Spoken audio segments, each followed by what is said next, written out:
and welcome to the last chapter in lifestyle management. And we're going to look at spiritual health.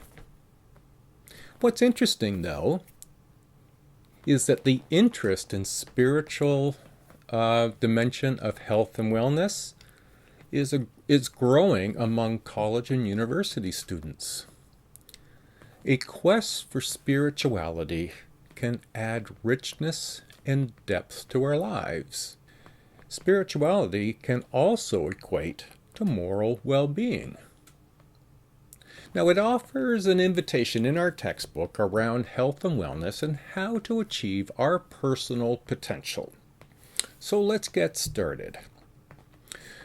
We're going to begin with, what is spirituality? Now pay close attention here for a minute. I'm going to revisit it shortly. There's not really any common definition of spirituality. Many researchers do agree that there are many common elements within the dimension of spiritual wellness. Things like hope, meaning, purpose in life, connectedness, honesty, compassion, forgiveness, rituals and traditions, and a recognition of what is sacred, transcendent beliefs, and experiences that may include a sense of a higher power.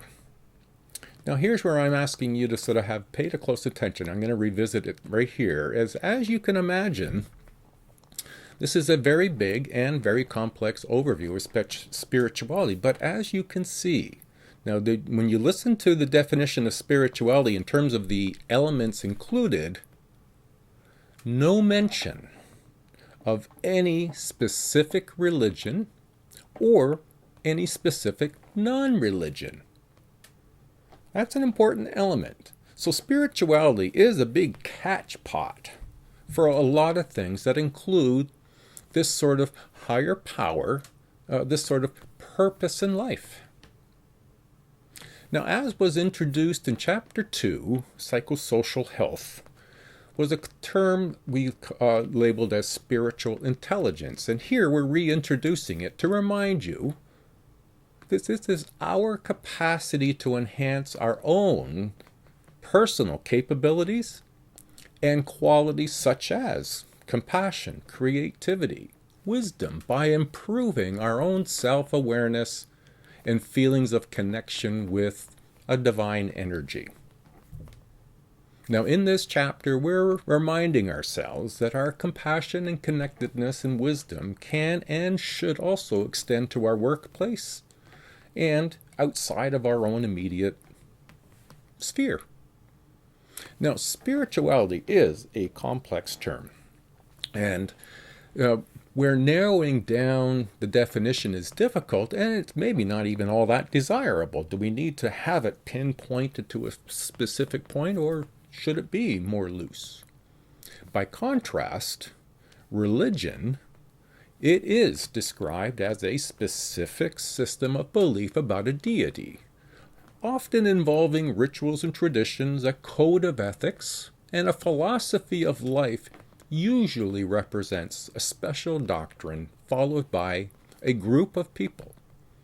Now, we will explore specific religions further in the second part of this chapter, in part 2 of the video. Now, whether you believe that spirituality is about finding a person's meaning or purpose, or that you follow the teachings of a specific religion, there are common grounds that they share. Things like self-reflection, transformation, and compassion, the caring for others and ourselves. This path traveled over time and report feeling more complete and fulfilled as a person. Now, the integration of body, mind, and spirit, we often talk about health and wellness as a connection of mind, body, and spirit. The mind, body, and spirit of health and wellness is inseparable. The key to discovering our spirituality is to understand that our spirit connects us to our body, our mind, and others in sharing our human experience. So our textbook does a lot, both in terms of focusing on students, but also focusing a bit more also on indigenous culture. So let's look at the indigenous spirituality. Although there are some differences among indigenous people, there is a central understanding that the earth is the mother of all life. People, plants, and animals have spirits and must be respected, honored, and cared for. Humans are considered the guardians of earth. Other important ideas include prayers of thanks should be given to the Creator each day for all living things. There's a great value placed on families and extended families. Respect must be shown to all people.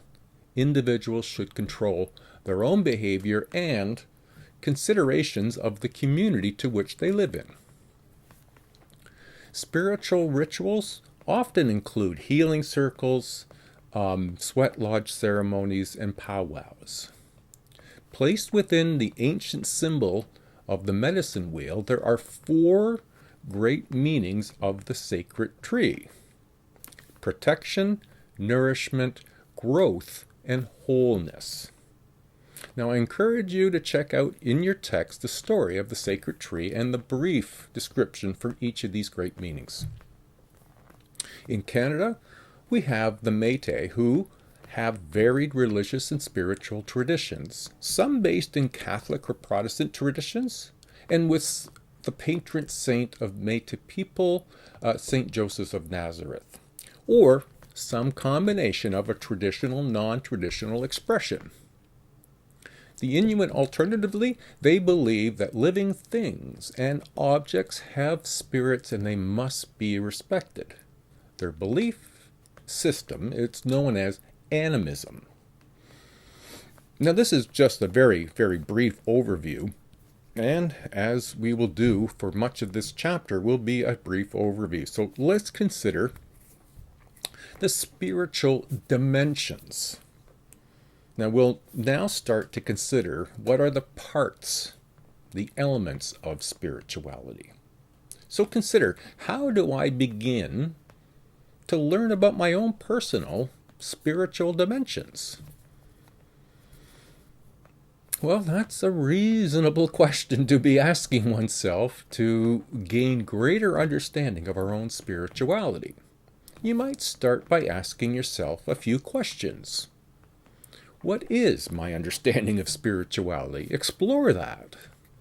There's no right and wrong, perspective here. It's an exercise that you can do by asking yourself these questions and writing down some of these free associated thoughts that come to your mind. Don't critique them, don't edit them, don't action plan them. Some other questions could include, what am I passionate about? What personal and professional experiences make me feel healthy and well? What kind of person am I? What kind of person do I want to be? Now, these can be difficult questions to answer and are reasonable questions to be asking, especially when exploring one's own spirituality. We may draw an awful lot of our answers from the religious beliefs we may already have. For some people, that may, not be what drives them, and there may be other elements within our own spirituality that we don't necessarily see as a religious belief. So let's explore a little further. You're seeing an image beside me, and in the graphic are 4 domains of spiritual dimension: interconnectedness, mindfulness, meaning, purpose, and potential, and lastly, transcendence. Now, we're going to review each one of these, and we're going to begin with interconnectedness. Interconnectedness has been defined as a worldview that sees a oneness in all things.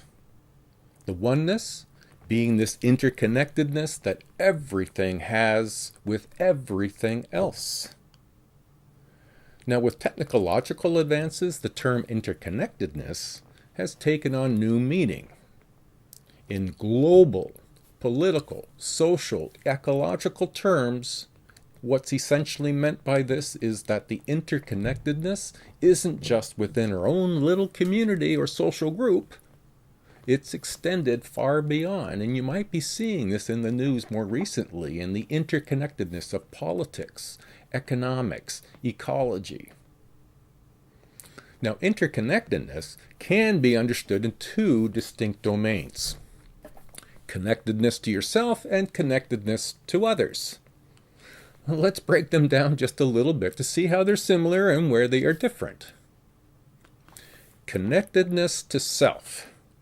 Setting aside some time to question and searching for spirituality is a lot of question asking of yourself. Who am I? What do I want to accomplish in my life? These sort of questions can bring richness to our lives and be healthy for us. This questioning is not something we do an awful lot of. There's likely very few of us who spend even a very small portion of our day, our week, or our month self-reflecting about what's important to ourselves. What makes me tick? What do I love? And what loves me back in return? When we think in terms of our connectedness to ourselves, it's that ability to know ourselves. There is no one way to become a spiritual person. You listen to your intuition, your hunches, you engage in reflective practices. Take a moment, a half an hour every week. Just write down, without editing or thinking too hard or thinking about what's important. Just think about what's important is what I meant to say. Don't think too hard on things. Just what's top of mind and what's critical. What makes you tick? What makes you happy? What is it that you want to accomplish in your life? You're in school now. You won't always be in school. You have a goal, perhaps to graduate, to find a particular job or career. What will that job or career open up for you in your life? You may even consider asking more. What more in your life can you strive for? What can you see yourself achieving in 40 years down the road? Okay, now the other half of this connectedness coin is connectedness to others. Many people can come to believe that all human beings are connected. They're connected to one another and they're connected to nature. This oneness is what some people call God. Others call it a universal energy. The spiritual dimension can be a vehicle for making our contributions to the world. Okay, this next spiritual dimension is mindfulness. Now, mindfulness has been a new catchphrase that has been drawing attention to people and learning new exercises to enhance one's mindfulness.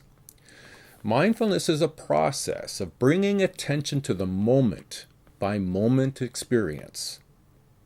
In Buddhist tradition, mindfulness plays an important role in understanding ending dissatisfaction and suffering in one's life and in the world.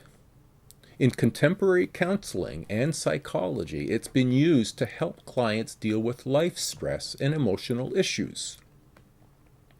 Mindfulness is considered a form of mental training, similar in a way to meditation, but the focus is on taking notice of whatever thoughts come to mind without judging or making plans of actions for dealing with them.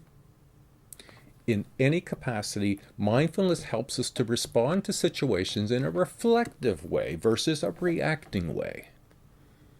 It helps us become more aware of the here and now, so not worrying about the past or the future. Mindfulness allows us to just take it in. What is now?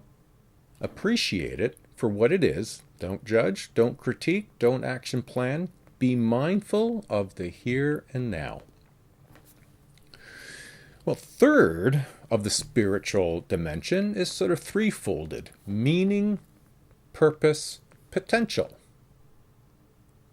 Now, meaning, purpose, and potential are connected just like body, mind, spirit. So let's touch on each of these.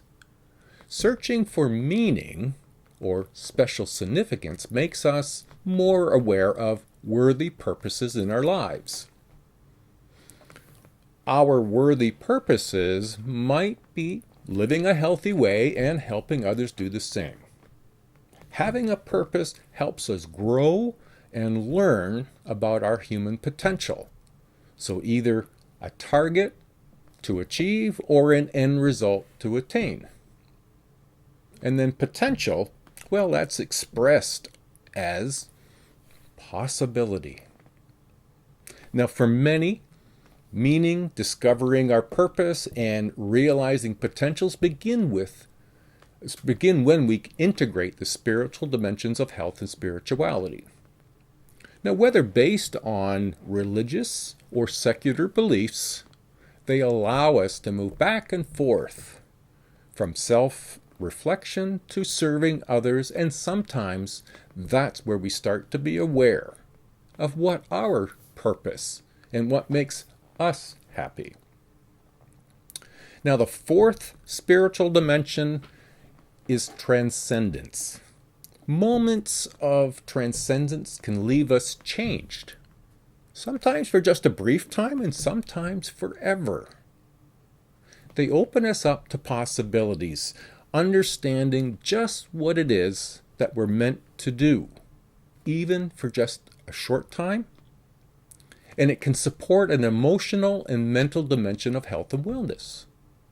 Transcendence isn't something that we reflect on very much either, but it can be just like an epiphany. That sort of aha moment. I know what I'm here to do.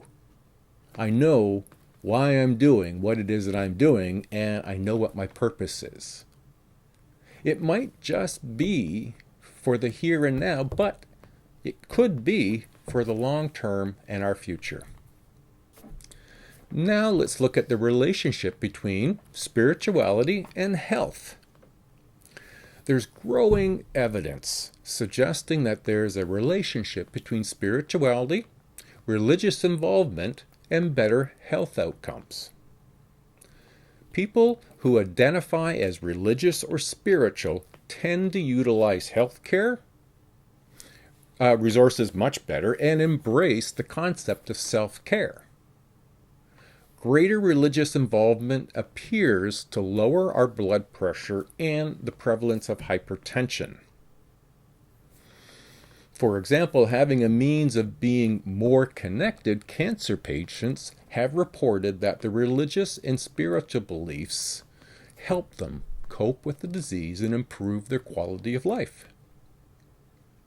Faith is important for some individuals suffering from emotional turmoil or recovering from mental issues or dealing with post-traumatic stress disorder. It can be a big lift and an opportunity to sort of be lifted up. Now next, I've alluded to this, spirituality and nature. It's sort of the direction of the Inuit. Spirituality-motivated environmentalism can help us understand and take responsibility for our human impact on nature. Many people are discovering that an attachment to the land and nature contributes to their health and wellness. Going for a walk and enjoying the smell of flowers and the environment of trees and the musk of the ground on a rainy day. This can all contribute to our health and wellness. Perhaps what is missing in our environmental planning process is a spiritual dimension. With a sense of spiritual connectedness to nature, you move from managing our environment to caring for our environment.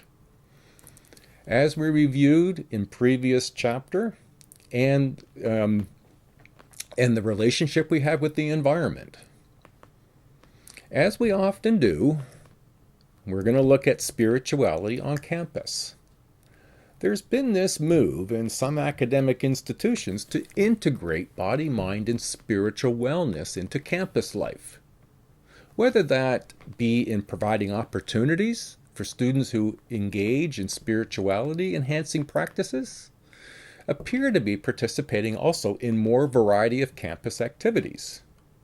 Students who view campus culture or climate outside the class time as supportive to their own, social and non-academic needs, and they tend to report a deepened sense of spirituality. More studies are beginning to show a relationship between spirituality, health, beliefs, and human behaviors in college and university students. There is a growing interest in spirituality, and again, I can only emphasize that spirituality and religious beliefs aren't necessarily the same, but they are not so dramatically different. Well, that completes part 1. What we'll do in part 2? Well, we're going to look at 12 modern-day classical religions that exist, and certainly mostly in Canada is where our focus is going to be, and it does not and will not be a comprehensive view, okay? So we're almost done, everybody. We're close. This is the end of part 1 of chapter 17. We'll look forward to seeing you in part 2. Bye now.